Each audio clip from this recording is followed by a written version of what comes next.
Yo, what's going on, man? Schmidt, Dean Edwards, and we are in the building once again. Once again, it's on. It's good to be back.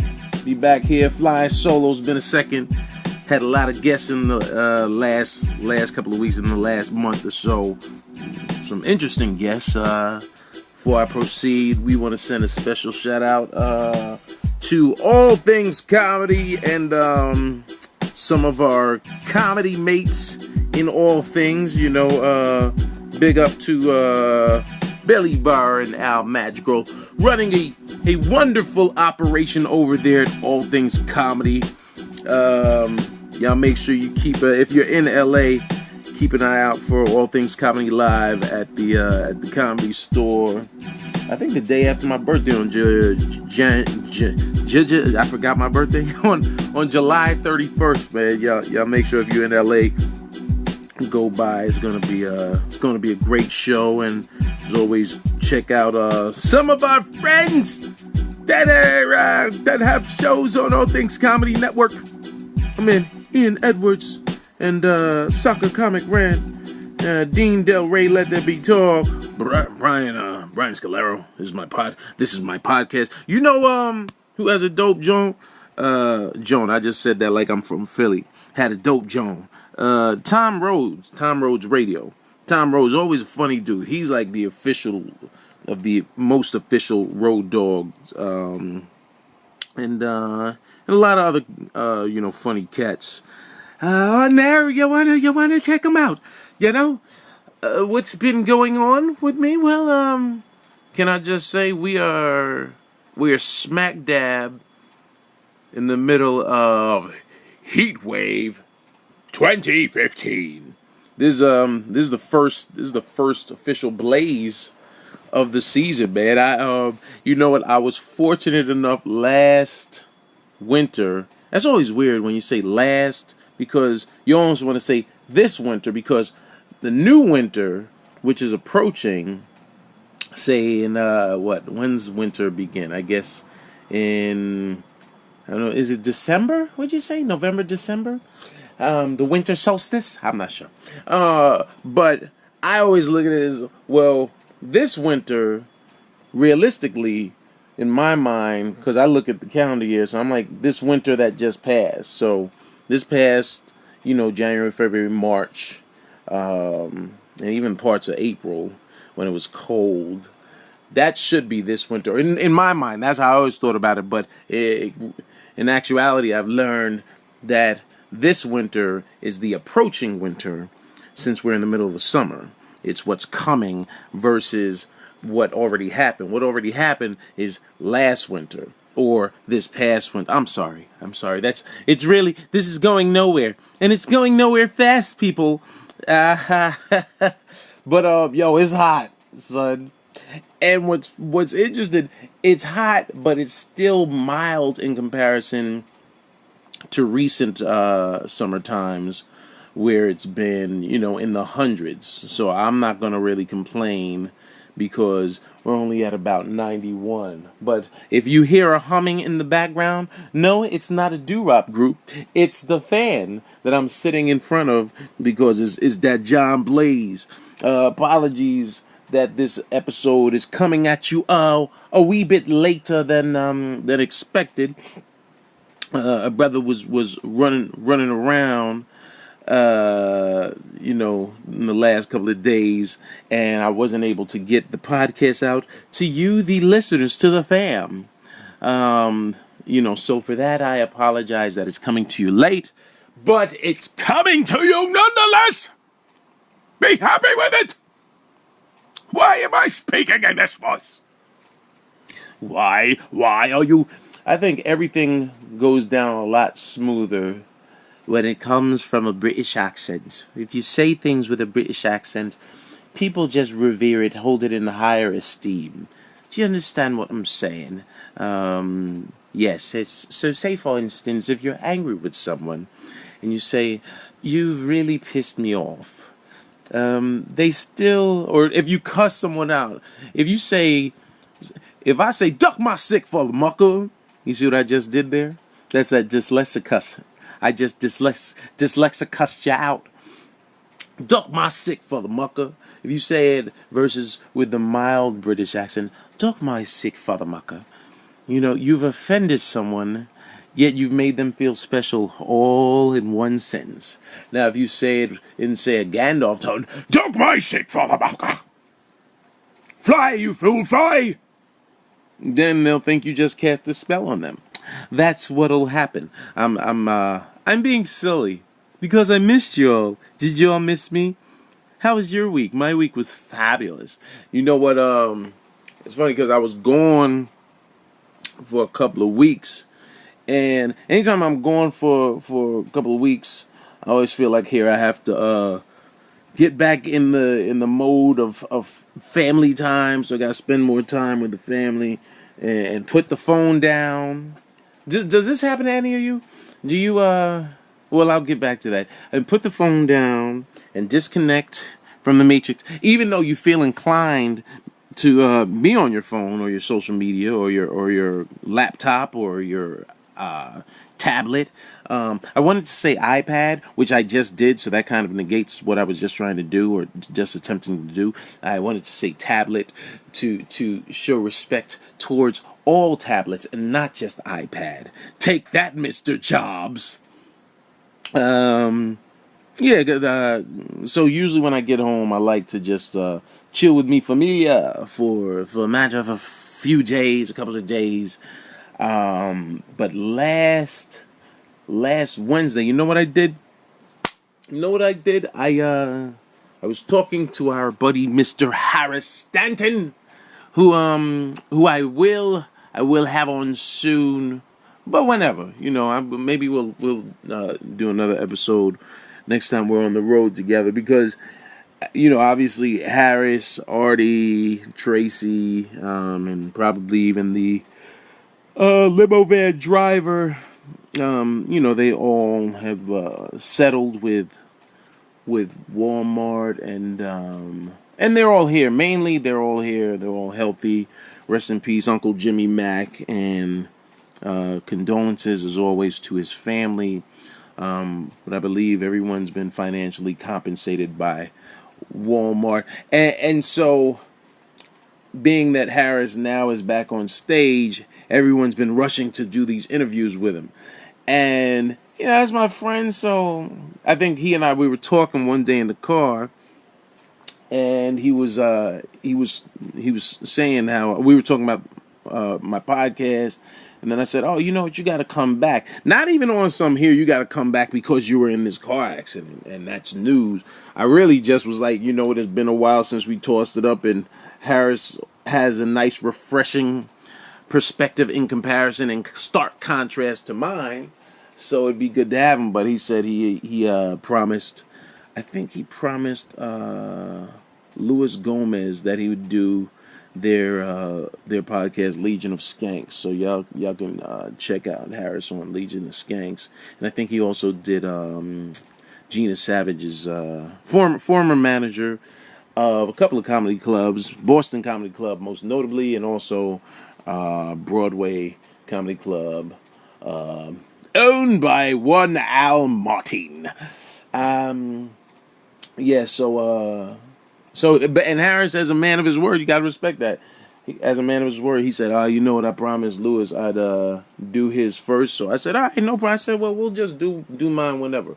So we were talking last week, and he tells me that they are actually he's part of the Big Jay roast at the Creek in the Cave out in Long Island City. I didn't know where it was. I honestly didn't even know Big Jay was being roasted until I think I saw a post maybe on Facebook, and then I was like, wait, Harris is on there? I said, what Harris know about roasting somebody? Huh? What does Harris know about roasting somebody? But I said, you know what? Let me go ahead and investigate, and we'll see how it's going, and that's what we did. So we went to check it out. We rolled with him. Harris is now driving. What is it called? I'm gonna probably mess it up. Harris has his Harris Harris has his is wearing his Walmart buddy on. I think Keith Robinson told Mark Theobald. Um, Keith told Mark, he's like, he's gonna be broke by February. Yeah. Yeah, so he said how he's gonna be broke, but actually, in all honesty, Harris is not blowing his paper, which I'm happy to see.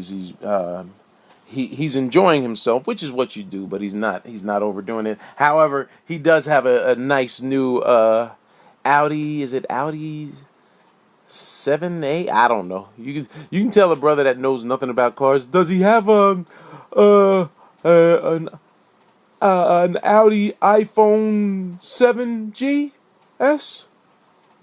They're like, when you want to impress somebody with cars, just add letters and numbers.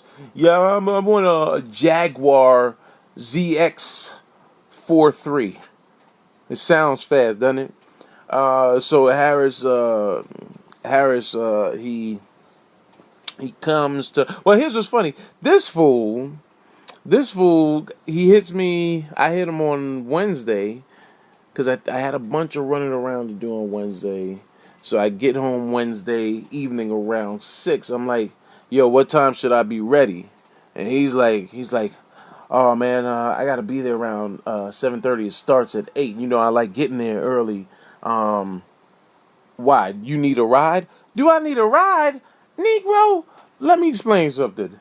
I've been picking you up for the better part of 1.5 decades since probably what 2000, maybe 2002, 2003. I scoop Harris up. You're coming to pick me up, Harris. And he wasn't beefing about it. So he came, scooped the brother up. Um, can I just say it is a nice vehicle. You know, it has this holographic.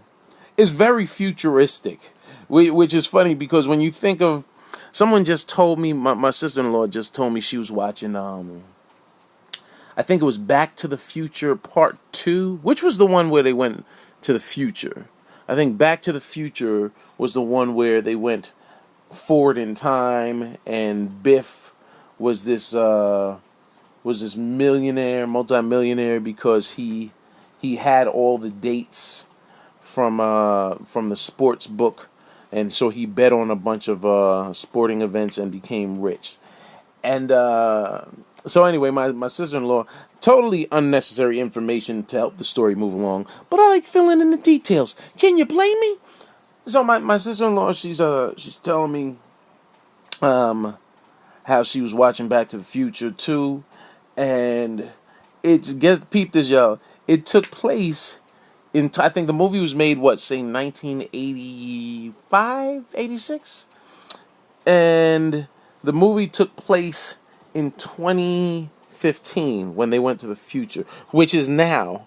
So according to Steven Spielberg and whoever else helped create the Back to the Future franchise, they thought we were going to have hoverboards. We wouldn't be on skateboards. We'd be on hoverboards, and we'd be in tight jeans. So they're kind of there. They overthought it a little bit, but we do have segways. We have segways. We don't have hoverboards, but we have Tony Hawk. Tony Hawk. And black men are wearing skinny jeans. So you see how he kind of was in the vicinity of where the future should have been. Those movies always did have us thinking like the future was going to be so far and beyond what we actually have in the future.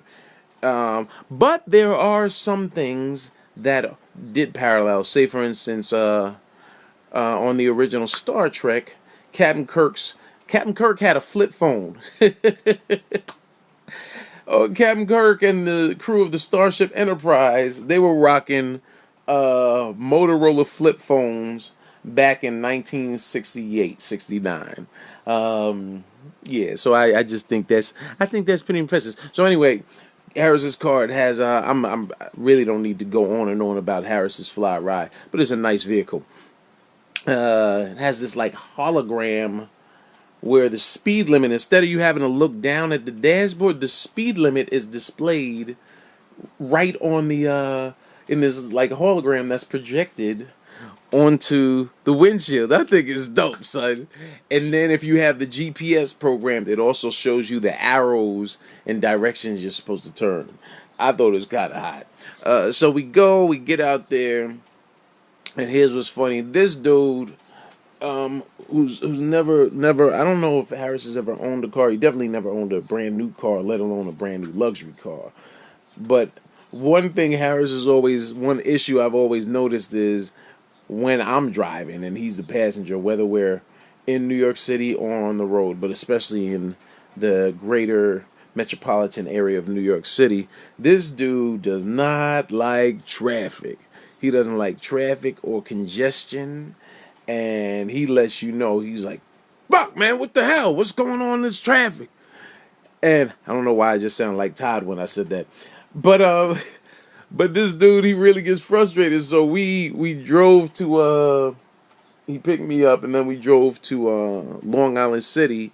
I'd never been to the creek and the cave. I didn't realize it was in Long Island City. Long Island City has changed drastically. No longer do you see prostitutes walking around on the streets as back in the days. Um, now it's gentrified. Long Island City is the original Williamsburg and the original Brooklyn, because I remember going Long Island City. For those that are not from New York City and don't understand the layout of New York City, Long Island City. How can I describe? Long Island City is right next to Queensbridge, right? Like, and if anyone knows Queensbridge projects from music, they know that's where Nasir Jones, Nas is from, the rapper. That's where Mobb Deep is from. That's where the original Juice Crew All Stars from Roxanne Shante to MC Shan. I think Craig G. I think Master Ace is from Brooklyn. But a lot of legends of shoot. No, I was gonna say Capone Noriega, but they're from Left Rack City. Um, oh yes, y'all should know my hip hop knowledge is kind of thorough, son. But yeah.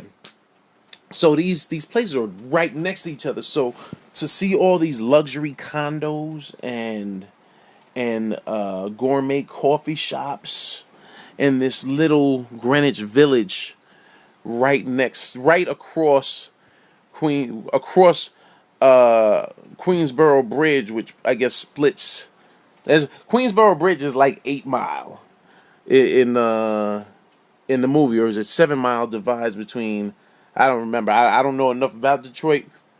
I have to ask my boy CP, but or even Spanky. But I think 8 Mile is the divider that splits the good side of the city versus the bad side of the city, and that's kind of what Queensboro Bridge is. The 59th Street Bridge splits off where Queens Bridge projects are from Long Island City, and Long Island City is it was popping, man. It was very busy late at night. So they had the Big J roast. Now here's what I found interesting. As we roll up, we see John Moses is interviewing, I think, Dan Soder, and we bum rush the interview. And I guess the interview is to accompany the forthcoming roast of Ron Jeremy. I did not know that while working on one roast, they're preparing for another roast that's already in the can, I guess. So, they start interviewing.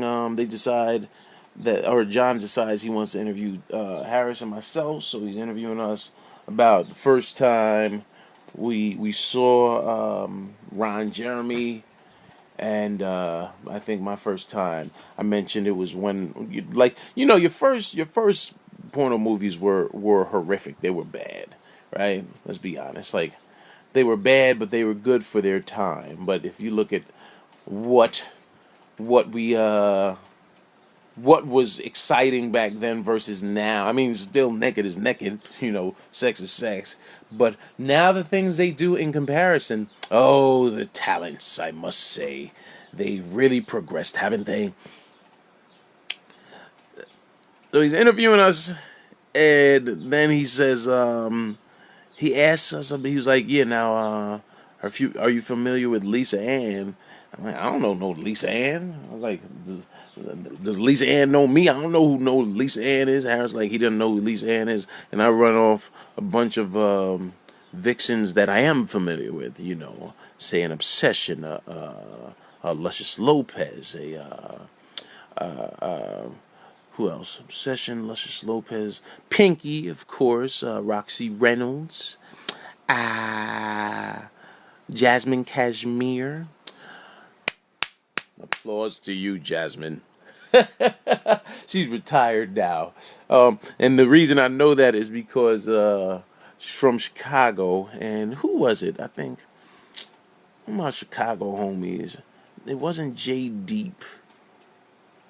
You know what? Dion Cole or Jay Deep. I think it was Dion though. We were discussing adult actresses, some of our faves, and he was like, "Oh yeah, nah, man, she retired. She back in Chicago." I was like, "Oh, too bad for her, but good for her. Good for you, boo." So I didn't know who Lisa Ann was. So interview went well. We exchanged pleasantries to a bunch of comics hadn't seen in a while. Some industry. Maureen Taryn used to be with New Wave. Almost had her as a manager. Went a different route, but it was great seeing her. She looked good. Slimmed down, nice. Not that she was ever heavy. Big J cleans up nicely. Can I just say that? Big J does clean up nicely. I told him, I said, hey man, you have the Alexander Vanderpool look that Boys to Men first ran with in Motown Philly back in '92 or '93. He was rocking the blazer with the tie, with the pocket square, with the denim, but still had on dirty boots. You gotta love them, and cut the hair. See, we create the trends, people. I cut my hair, Jake cut his hair, because that's what we do. We don't need long hair. We set the trend, let y'all jump on it, and then kept it moving. Why is my face squinted up like it is right now? I have no idea. Anyway, so the roast was actually great. Just went a little too. No, it went a lot too long. So that roast was it went forever, and a day. That John lasted way too long. Cause here's the thing: when you're roasting, I'm not some roaster, but I know there are time constraints for a reason. And you do a couple of minutes and keep it moving. There were probably at least 3 or 4 too many people on the dais.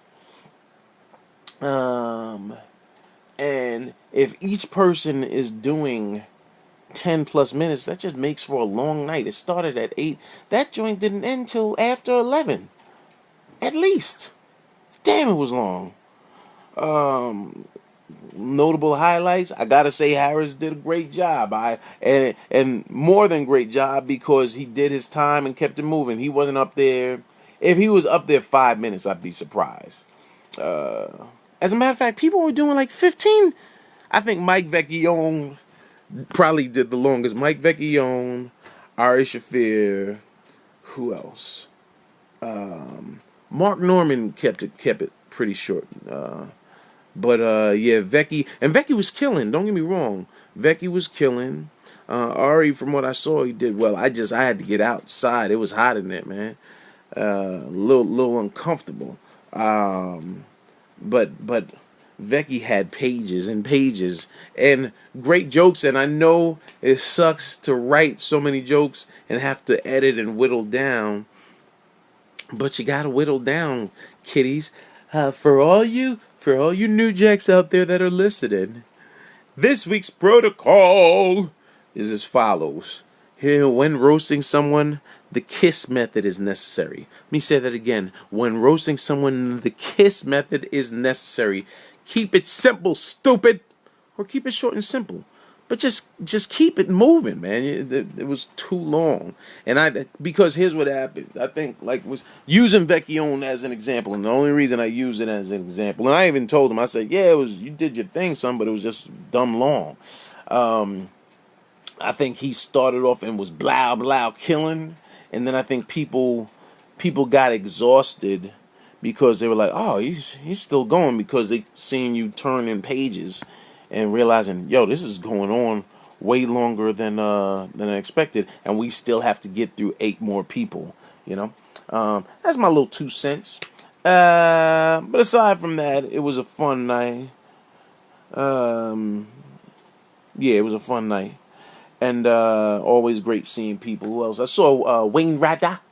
Or is it Rada? Wayne used to, he actually managed Patrice for a little bit. He also ran Boston Comedy Club for a while under Barry Katz, when Barry still owned it, still had it. Wayne, just saw a bunch of, just always good being at those types of events, because it's nice seeing people you haven't seen in a long time. And yeah. Oh, you know what? Saw Michael Che. It's always good. Here's what's funny. Che and I, we don't see each other a lot, but when we see each other, we always we always toss it up about SNL, and catch up. He catches me up to things. I sort of give him my insight from when I was there, and he laughs and smiles because he realizes how it hasn't changed. Show hasn't changed in 40 years. Show has changed, it's evolved, but there's certain things that are still instituted and in place that have remained, which is why the show is television history and why it works. And Lawrence figured out a formula that some people may not agree with, but hey, it works for him, and it works for everyone that has worked there. So yeah, so we caught it up. Congrats to Che, because he just got his contract renewed. And here's the thing: a lot of people don't know. Right around early to mid July is when people begin to get renewed on their contracts for the following season. So he got his, but the awkward feeling is you kind of lay low because people start making those calls. Yo, did you hear anything yet? Did you hear anything yet? And it's awkward when you've got renewed and someone calls you like, yeah, what happened? Have you heard anything yet? I ain't heard anything. And you're like, yeah, they called, but I got renewed, but you'll get renewed too. That's all you can really say. Hey man, keep your head up and don't worry, we'll all be back there in 8H and on the 17th floor. Can't wait to start writing some new sketches. So much is going on in the news, and we're looking forward to it. That's what you want to say, but part of you's like, oh damn.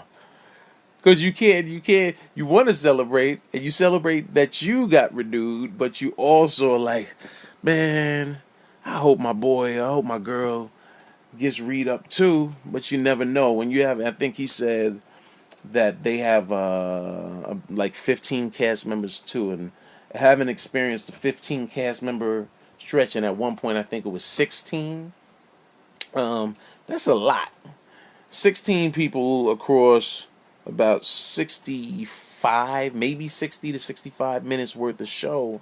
Ain't a lot of show to go around. Then when you subtract the musical acts and weekend update, you really only get about 40 to 45 minutes of show divided by 15 different people plus a host that has to squeeze their face and mug into any and everything that's on the show to show that they're a triple threat. They can act, dance, and sing.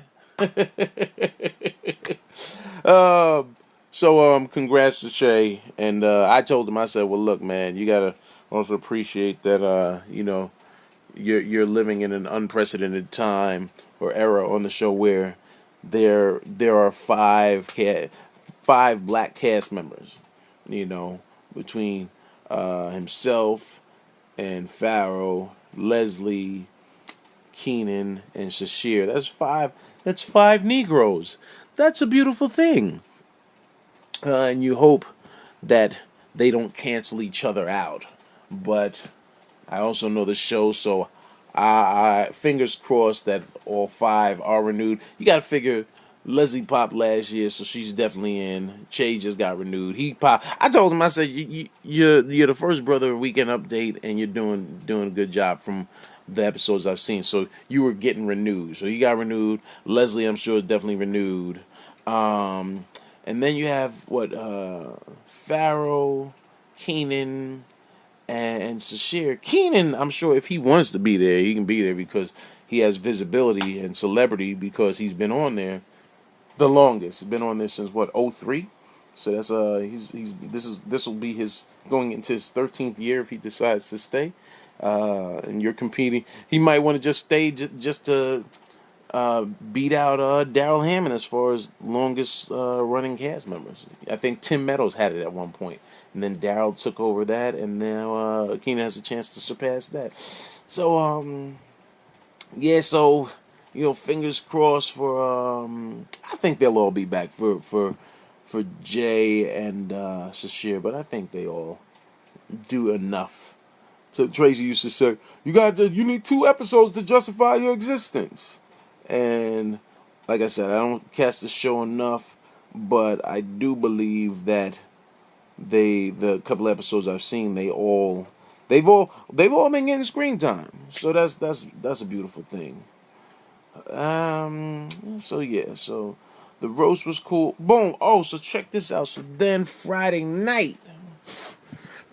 Speaking of smut and porn, I'm at New York Comedy Club. They asked me to wind up doing the late show too, so I stick around.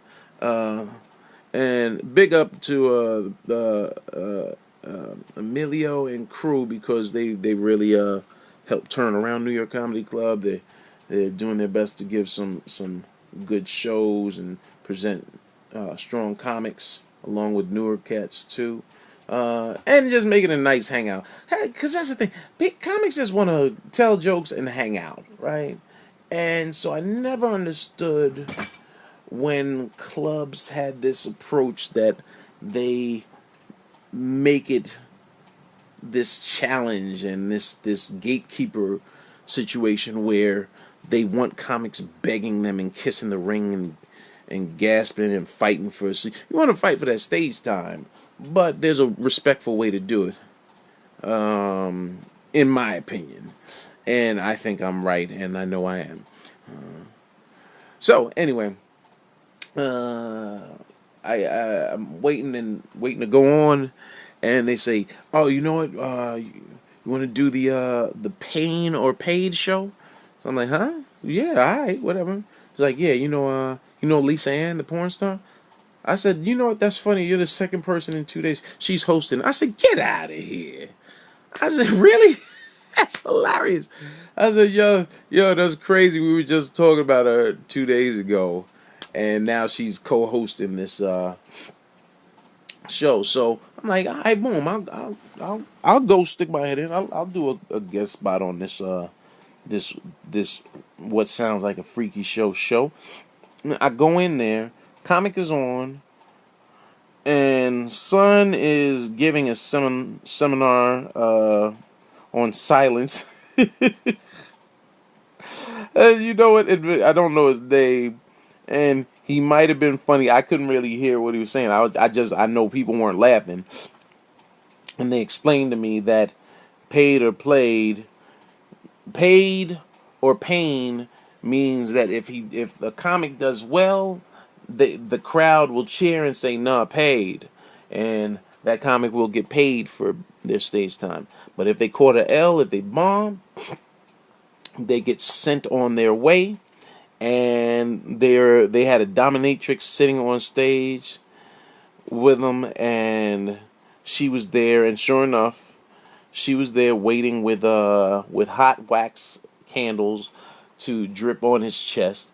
Did she wax him? Did she? I don't think she ripped his skin off his chest, but it was just a hot wax treatment. I told Harris about this later. He was like, "Man, I'd have bombed on purpose." Harris is an idiot. Yeah. So yeah. Then they flogged the female comic. She actually did well from what I saw, but they spanked her. In a dress. She was wearing a dress. Wow, this just got very perverse very quickly. I started went into my sexy voice. And I was just playing it. But you're watching someone spank someone's booty, you're gonna watch the jiggle. Rich Voss and I are watching like what happened to what has happened to comedy?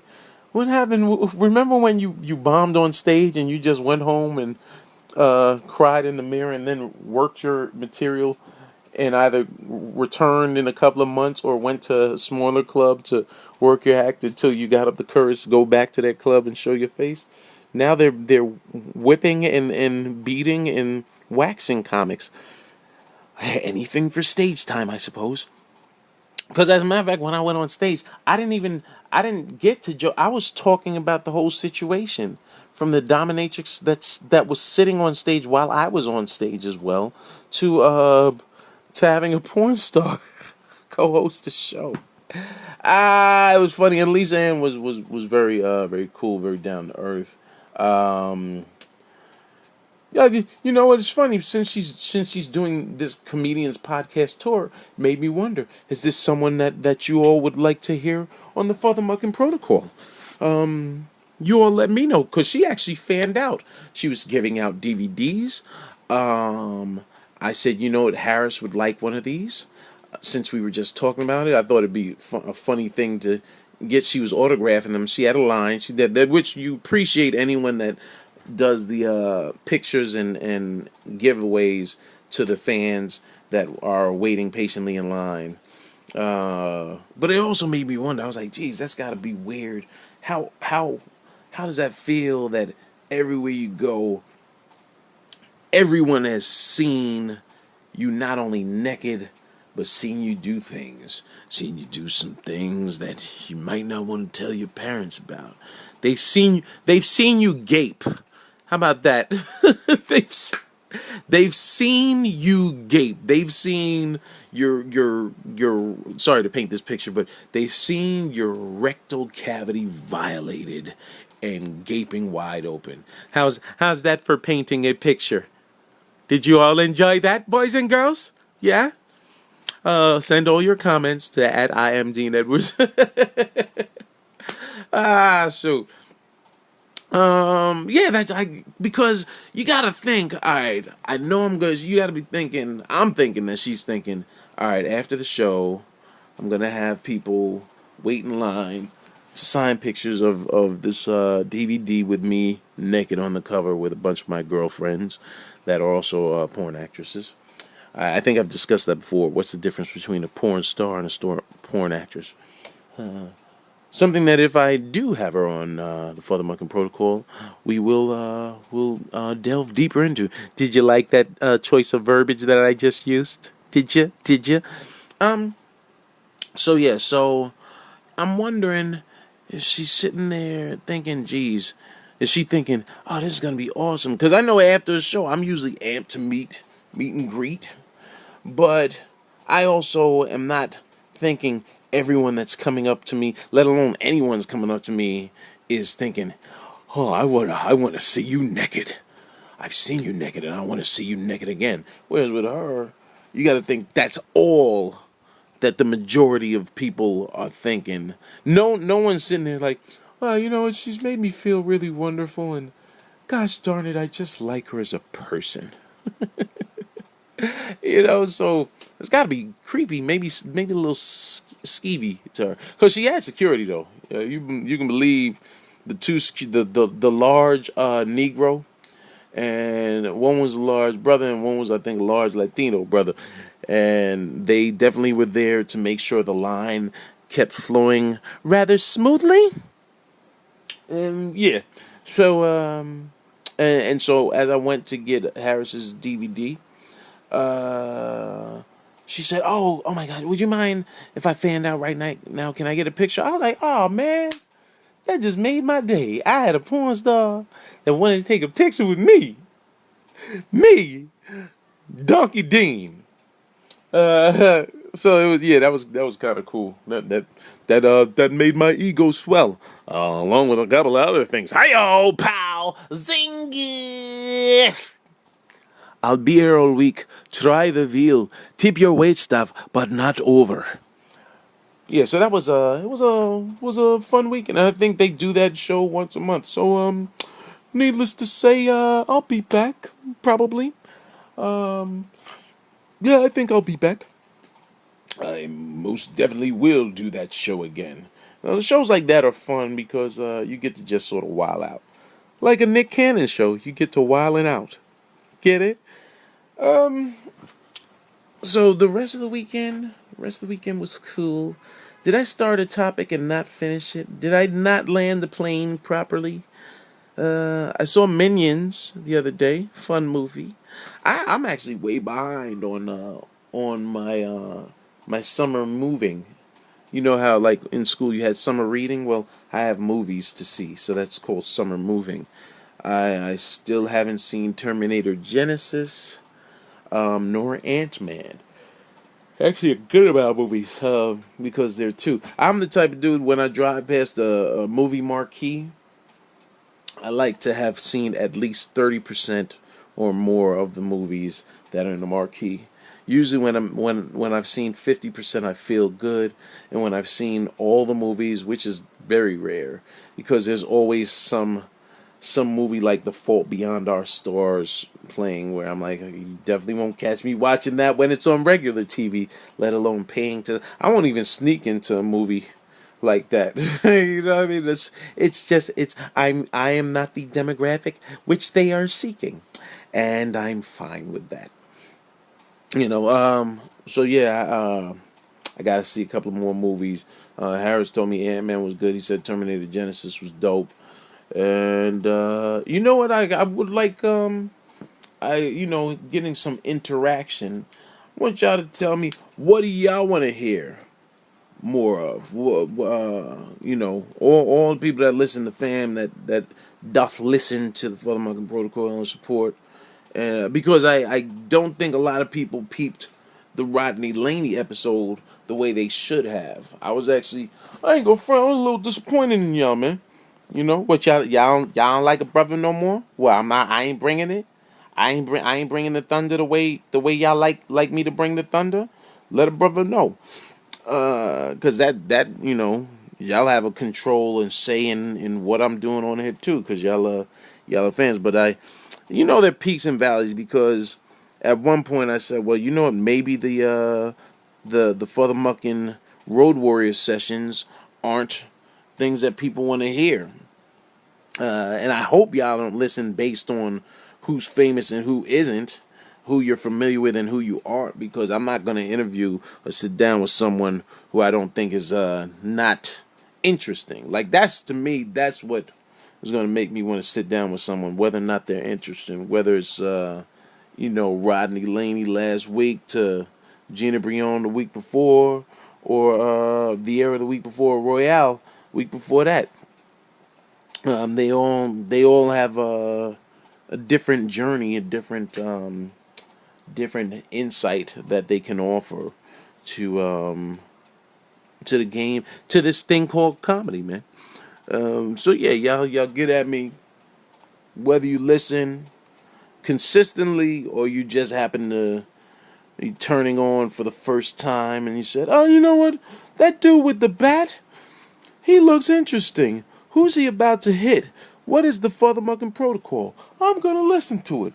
if you've listened, let a brother know what you think and what you'd like to hear or who you'd like to hear, interviews wise. Because like I said, I like thinking outside of the box and getting people that not everybody else is necessarily rushing to interview. I want to get my boy Jason Anders on here because he's it'd be dope actually. Voss. Now that I think of it, Rich Voss, because I think I think I'm like my upcoming guests that have expressed interest in doing the show. Judah Friedlander, the champion, the world champ, Judah Friedlander.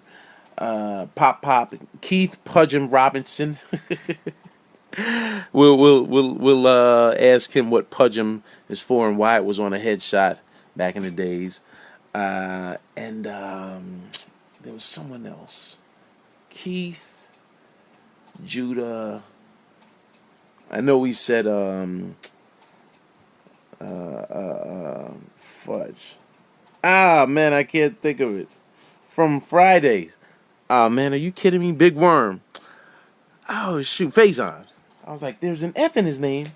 Faison, and a couple other people I had in mind. But Jason Andor is definitely on that list because he'd be a great addition because he has a b-boy background, coming up with Rocksteady Crew, but also Rich Voss because Rich is one of the first white comics that came up doing the black rooms and did both rooms, and found success doing both rooms. So I'd love to have Richard Voss on the show, to see what it's been like for him. And I think that's enough for this week because I want to get this out to y'all. I want to get this out to y'all as quickly as possible, baby. Once again, I apologize for getting to you late. A day late and $1 short, but a day late still means you got it. You heard? So yeah, this is Kid 50 Cent. Someone told me they wanted me to do more impressions on the show, so I guess I'm doing them all right here at the end of the show. I keep seeing Paul Giamatti. I'm gonna do something with this impression soon. I just haven't figured it out yet. For me, the impressions are like a math problem, right? You just got to keep working at it. Eventually, you will figure it out. So it'll come. Just got to believe in it. It'll come. Just let it come. It'll come sooner than later. It will. Trust in me. Trust in Jesus. He can make you feel alright. Do you fear death? That's from a show. What is that line from? Do you fear death more than you fear me? It's from a cartoon. It's not the GoBot. Something from the 80s. Do you fear death more than you fear me? And it's not the Thundercats. Oh! I don't know. It's not necessary for me to recall exactly where that episode or what TV show that was that I used to watch that had that. Why don't you all go search it? Google it. Do you fear death more than you fear me? And let me know what you come up with, would you? And you know what else? I'm back on my meds heavy. And by meds I mean my meditation. You see what I did right there, man? Back on my meditation heavily. There's this video that I always watch when I'm feeling like I want to be, sort of motivated, and it's by I didn't realize who the narration was. It was someone spliced together this football player's workout with this motivational speaker. The speaker's name I just learned. His name is Eric Thomas. He's a former professional football player that played I think 9 seasons with the Cincinnati Bengals and the New York Jets and the Denver Broncos. But dude has this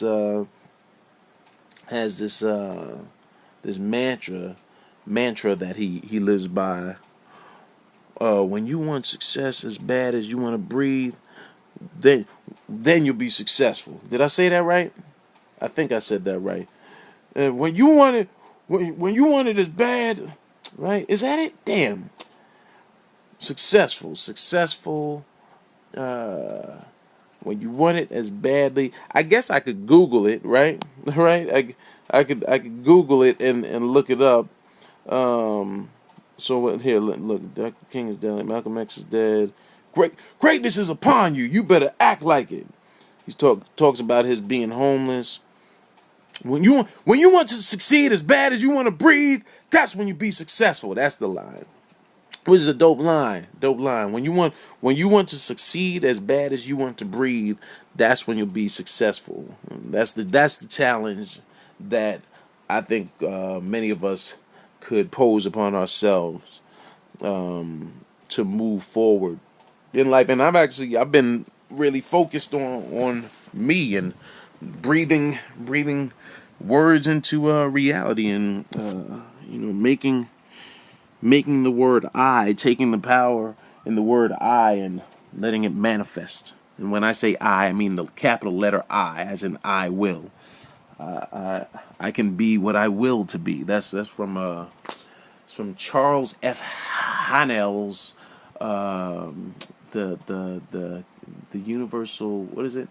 The keys. I'm real bad at that's why I don't read a lot, or that's why I don't tell people I read a lot, because some people are good at just pulling off and rambling off titles of books and the authors. The Master Key System, by Charles F. Hannell. The Master Key System by Charles. Let me say that like I was doing a voiceover. The Master Key System by Charles F. Hannell. I just spit on myself. Good book, and it talks about using the word I and talking about what you do have versus what you want. Don't talk about what you want. Talk about what is. Talk about what you have, what you will have. Make it your reality that you already do have something already. These are things that you apply. You use the power of your subconscious mind to succeed, and when you want, that means you are lacking or something is absent and there's a deficiency, versus having, which means you possess and you hold and you get and you receive and experience. So you want to have versus want, so yeah, maybe I'll drop some jewels on y'all every so often. Huh? Can I do that? Can I continue with that? Because I love y'all. I do. I do. Anyway, this has been real. It's been fun. It's always fun. It's therapeutic. And for anyone that wants to, like I said, I suggest you want to read a good book that I've read in the past, and it's a book that has lessons, and actually it's not a book you read directly through. Check out the Master Key System in 24 parts with questionnaire and glossary, unabridged original edition by Charles F. Hannell. Good book. I probably refer to this book I probably reread this book every 2 or 3 years. Maybe it's something you want to read every year, because there are 24 chapters and you only read one chapter a week, and each chapter is relatively short, but there's an exercise at the end of every chapter, and I always find it assists with my meditation and my calming and finding my center and allowing my inner chi to flow properly. So anyone that wants to join me, hit a brother up. Let me know. Alright, as always, big up All Things Comedy. Make sure you go and follow All Things Comedy on social media. Follow me at I am Dean Edwards. I am Dean Edwards, because you know what it is. That's who I am. It's been all love. I'll catch y'all next week. Y'all be well. And make sure I remember to talk about Judd Apatow's book, which I'm also reading, Sick in the Head by Judd Apatow. Fun book. Actually, very reminiscent of Franklin Ajayi's Comic Insight. It's very, very similar. Obviously, Apatow has Hollywood by the nutsack right now, so his is going to be popular. But for those that want another good book and want to hear about people's process, stand-up comics process, and you know what, I'll try and remember to mention it earlier in the podcast next week. But Franklin Ajayi's, was it Franklin Ajayi? Comic Insight. Good book. Alright? All love, y'all. 2 fingers. Peace.